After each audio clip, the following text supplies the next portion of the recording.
Hello, everybody. Back again with my Game Week 2 Premier League 24-25 reactions. Same as last week, I'll be going over, my what my prediction was and then what the actual result was. I didn't do too well again this week. We had a pretty bad start to the season in terms of predictions, just like Crystal Palace, who still have not registered any points on the board, lost their first two games of the league, which was a bit unexpected. But yeah, so let's go over these are my reactions to game week 2. Game 1 was Brighton versus Manchester United.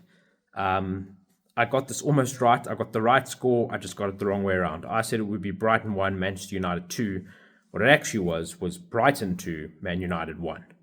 Brighton have had a really surprising start to the season. They've gotten 6 points out of a possible 6 so far. So the hipster guy from Bundesliga 2, respect. The first two games you've made me look a bit like a fool for doubting you. So fair play. But obviously it's still a long season. But for now, really good start. Brighton were just clinical, took their chances. Man United really pressed a lot, tried a lot, but weren't clinical enough. And I think probably they would have won the game if that second goal from Manchester United had been allowed. And I think it would have if Xerxes had not kind of either foolishly or selfishly or both gotten his leg there to try and tap it in and then deeming the goal offside. Garnacho would have probably gotten it in the net anyway without Xerxes being there, and it would have been a goal. And then I think United would have gone on to win the game. But yeah, fair play to Brighton. Becoming quite a bogey team for Man United, actually. But Brighton getting all 3 points. Brighton 2, Manchester United 1. All right. Second game was Manchester City versus Ipswich Town. Now, I thought this would be a bloodbath. I thought Man City would just run absolutely riot. But what actually happened was, I said 6-0. What actually happened was Sammy Smodic's very good player from Championship, by the way, won the Golden Boot in the Championship last season, put Ipswich ahead, and then Manchester City had to recover quite quickly and then take control of the game, which they did. They went 3-1 up really quickly then through Haaland. And then, respect to Ipswich, they kept the score at 3-1 for 50 to 55 minutes of the game. And then only Man City put in a fourth, and then that was it.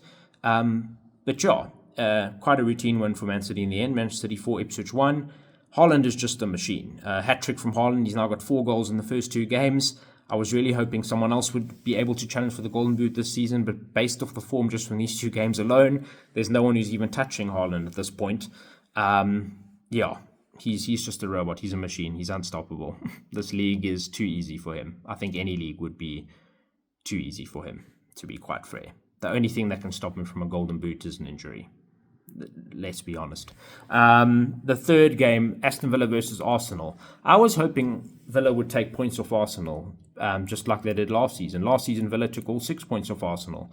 Whereas what I thought could happen this season was a 2-2 draw. What actually happened was Arsenal showing their quality in the end in their second half and producing a 2-0 win over Aston Villa. 2 very good keepers going at it with some very valuable saves.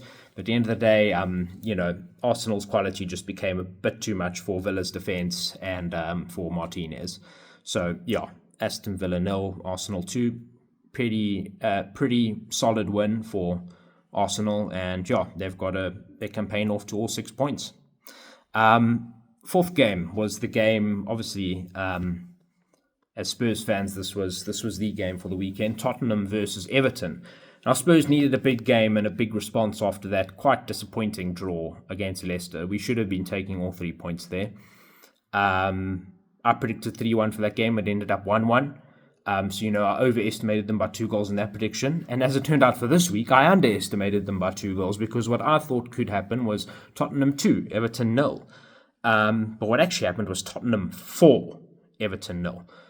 And we absolutely took them to the cleaners. We just had a field day with them. Ange ball and the high press and attack was too much. As we saw with, Pickford's uncharacteristic mistake caused by Son putting so much pressure and pressing so hard onto him every time he got the ball. And the one time he slipped a bit, he panicked a bit, and Son was right there and he could just slot it into the back of the net.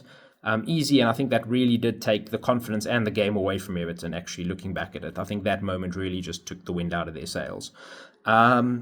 Yeah, Son at the double had a very, very good game, particularly when he was more in that left wing position. And even when he was a striker, you would often see him drift into that winger position. He is a winger.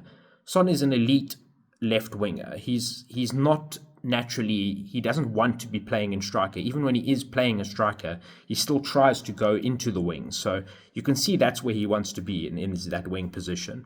But yeah, he had a brilliant game. Madison was yet again having quite a good game. Maybe not to the exact high level as what it was for Leicester, but you could still see he had those good passes, those good runs. Trying to find his man in the box, pressing, even dropping into slightly deeper roles at times, kind of playing the 6 and the 10, depending on what was needed from the team at that point. Which was impressive. Showed some versatility there. I think there was definitely some good game management and some good game plan by Postecoglou. And yeah, I think it was just a really good performance.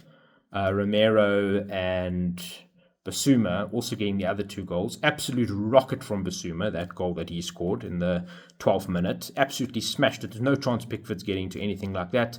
There's no ways the defenders can read something like that. It was just a brilliant strike. And what a way to respond to being banned from the first game. That's how you respond to getting punished by your manager. And that's also just shows, that punishing sometimes and, banning someone because of behavior and making a point sometimes works. Sometimes just helps to give people that little, kick up the arse to really just get them to perform. So yeah, I thought that was really good. Well done, Basuma. Very good goal, and that really just got us purring. When you score a goal like that, you kind of just think on this day anything's possible, and I think that's what happened with Basuma's goal. So well done. Odegaard had a pretty solid debut as well. Was surprised he was actually thrown straight into the starting 11 for his Spurs debut, but he performed pretty well. Nothing spectacular, but I would say pretty down the line, like good. Nothing really terrible. Had one very risky back pass towards the end of the game, which luckily was cleaned up by Romero, which could have made his debut a little bit of a nightmare compared to how it had been previously. But luckily, Romero was there to clean up, and that's not a talking point now. He was very good at dribbling and seemed a lot more confident taking on his man than maybe the opposite side of the wing, which was Johnson. That is turning out to be one of Johnson's biggest weaknesses in the game, is his ability to actually take on his man confidently. That is something now he has to really actually start working on, because it's going to start being found out by opposing teams to a greater extent, particularly now as the season wears on, if he doesn't adapt or develop that ability more to take on his man. Just a really good performance. Well done, Spurs. They responded appropriately. 4-0 victory. Yes. All right, next game. Crystal Palace versus West Ham. Oh, Palace have been very underwhelming. I thought they would get a result against Brentford. I thought they would get a result against West Ham. In my mind, they should have had 6 points from a possible 6, given how they were doing the latter half of last season with Glasner and how their play styles was going, and even how their individual players have just been, leveling themselves up recently. But they just haven't been at it. Lost to Brentford and now lost to West Ham. And quite convincingly now to West Ham, a 2-0 loss at home when Palace are the home team. That's a poor showing. The 2-1 to Brentford when you're away at Brentford, yeah, okay, fine, can kind of maybe happen. But losing 2-0 to West Ham at your own home turf after you've just lost a game in your opener, that's not too good. And you've still got players there like Eze and Gueye. They still had those star names there. Kamada is there, is a very good player. Jean-Philippe Mateta's been on fire for France and in the latter half of last season for Crystal Palace. So yeah, it's a bit surprising that they were just lacking in this game. No brilliant, amazing free kicks from Eze like they, controversially was not given in the first game. Just not really anything in this game. So yeah, unfortunate for them, but yeah. Sorry guys. But West Ham, predictably looking good. Their new boys, yet again, still haven't got on the score sheet. No Fulkrug goals, no Somerville goals.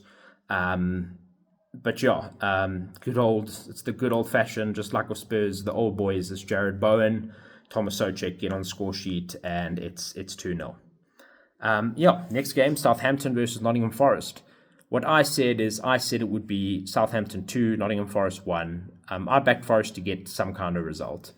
I think a lot of people thought maybe this is the kind of game Southampton should try and get some points in because the rest of it doesn't look too good for them. But alas, they couldn't do it. They couldn't do it here either. It was what actually happened was Southampton 0, Forest 1. Forest did manage to get a goal. Gibbs White, one of their veterans now, very good Forest player, very good player. Someone who's been kind of looked at by a lot of bigger clubs in recent years, but no one's really pulled the trigger. But yeah, I think maybe next window in January or the one after that could really be the window where he finds a way out. But yeah, Nottingham Forest won. Forest 4 points from their first 2 games. That's not a terrible start for Nuno Espirito Santo at Forest at all for the season, especially when you contrast him with someone like Glasner at Palace, who's now actually got 0.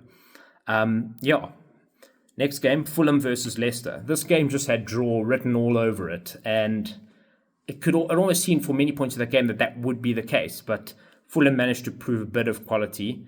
Iwobi giving them the final blow to allow Fulham to come out 2-1 winners. But yeah, pretty standard. Next game, Bournemouth versus Newcastle. Wow. Bournemouth are doing okay, and Newcastle really aren't as good as maybe some people suggested. I thought this would be more convincing for Newcastle. I thought they would get 2-0 victory here. But yeah, actually Bournemouth gave them a really good game. And as people have pointed out, and I didn't really think about this, Eddie Howe's actually had a really tough time beating Bournemouth at Bournemouth's home turf. He used to be the manager there. For some reason, him and his assistant manager Tyndall both were at Bournemouth, and they both really struggled to get a result now at Bournemouth. That's quite strange. It's one of those oddities that happens in football, but that is just one of those statistical oddities, but it really is the case. He just can't seem to really get all 3 points here. He either loses or he draws. And that was the case again. It was another draw. It was Bournemouth 1, Newcastle 1. And I think Newcastle were actually quite lucky to get away with that 1 point because Bournemouth were denied, due to handball, a winner in stoppage time. Shame, this poor guy, Kotara, I remember he had a goal disallowed also in their Nottingham Forest game. So, you know what, he's maybe had 4 points taken away from Bournemouth because of Kotara's 2 disallowed goals. Is it, not playing? Is it, the foolishness on the player's side, or is it, a bit of not being lucky? Probably a bit of both. But yeah, Bournemouth 1, Newcastle 1. So, yeah, but not an all too convincing performance from Newcastle, which actually stresses me more because we know Newcastle are playing next. And whenever a team has a somewhat lackluster performance, usually they turn up big time in their very following game against Spurs. And given Spurs' record against Newcastle, yeah. But let's see. We came off a really good win. They've come off a bit of a deflating draw. Let's see if vibes can maybe get us a bit through that one. Next one, second last one, Wolves versus Chelsea. I predicted Wolves 1, Chelsea 2. What actually happened was an absolute rampage, a very surprising rampage as well. I never thought there would be this convincing of a victory for Chelsea. Chelsea 6, Wolves 2. And this was at Wolves. This was at Wolves' home turf that Chelsea absolutely ripped them apart. Madueke with a hat-trick. Madueke on the wing with a hat-trick for Chelsea. That is incredible. Respect, Enzo Maresca. That's pretty solid. I mean, he lost to Man City, but most managers and players will lose to Man City. But this victory against Wolves was really convincing. And so well done. And Wolves are a solid, mid to lower mid-table team. It's their home. They can be pretty good at their ground. So, Chelsea, respect for that. 6-2 to Chelsea. Very, very good. Pedro Neto, as I predicted, had no regrets at this match day of moving from Wolves to Chelsea. That's for sure. Last game, Liverpool versus Brentford. Okay, I said Liverpool 3, Brentford 1. I was right with the score margin, just not the exact score. What happened was Liverpool 2, Brentford 0. So that's 2-0s in a row for Liverpool. Slot is the first manager since 1991, I heard the pundit say, that has actually won his first 2 games in the league in charge of Liverpool. That's quite incredible. Not even Klopp managed to do that. Look, it's still a long season, a lot of way to go, but, good start for him. And that's done without signing anyone, by the way. The only person they've now signed is Mamadashvili, who's only actually joining from next season to replace Allison. So, yeah, they basically just used the same squad, just changed the manager, had a slightly different play style, but used the experienced heads. And they've gotten 2 predictable results. Salah, 2 goals in 2 games. Also, very solid player. Well done. Yeah, Liverpool 2, Brentford 0. Yeah, and the Brentford thing is strange because yet again Tony was not in the squad, in the starting or on the bench, but he's still actually at Brentford. I think they're really trying to get this move to Saudi, to Al Ali, to go through for Tony. But let's see. I don't know. Will Tony have a new home come the end of the month, or will he still be on Brentford's books? Let's see. We've got less than a week to find out. Transfer window for most European clubs closes end of Friday. And then I think for Saudi it's like another week or so. But yeah, it's getting really tight. But yeah, that was my matchday reactions, and I will be back back tomorrow with my predictions for matchday 3. So stay tuned, everybody, and as always, come on, you Spurs.